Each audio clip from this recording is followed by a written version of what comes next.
राधा स्वामी जी।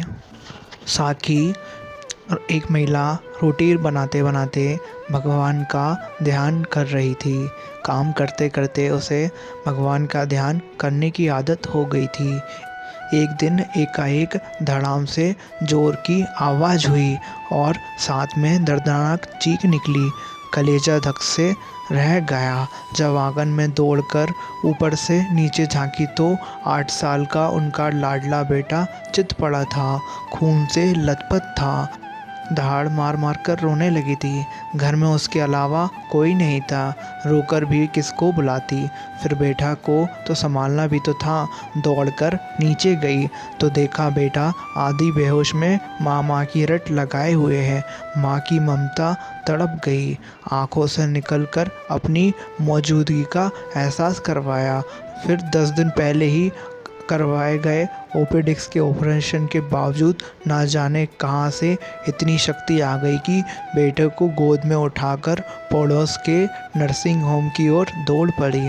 रास्ते भर अपने सदगुरु जी को भर भर कर कोसती रही, बड़बड़ाती रही और बोली, गुरुदेव मैंने आपका क्या बिगाड़ा था जो मेरे साथ ऐसा हुआ, जो मेरे बच्चे के साथ ऐसा हुआ।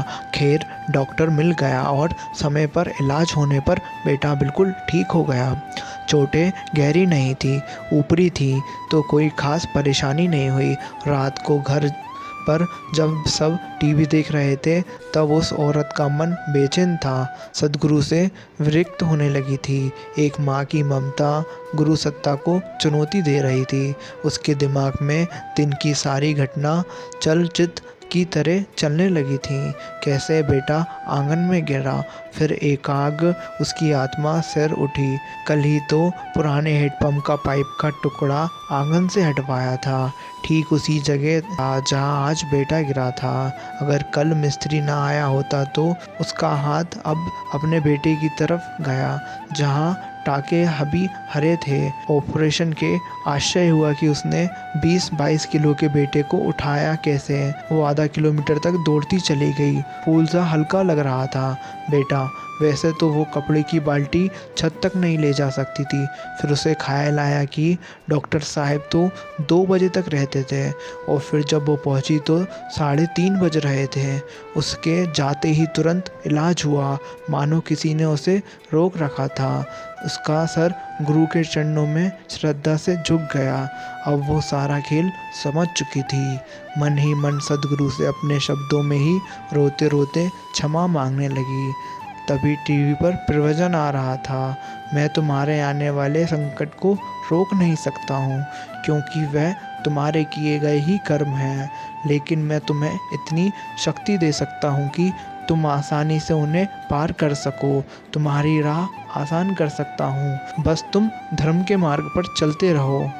दुख की घड़ी, क्योंकि दुख सुख सब खुद मालिक के हुक्म से आते हैं। फिर जब हुक्म से आते हैं तो बुरा क्यों मानना चाहिए।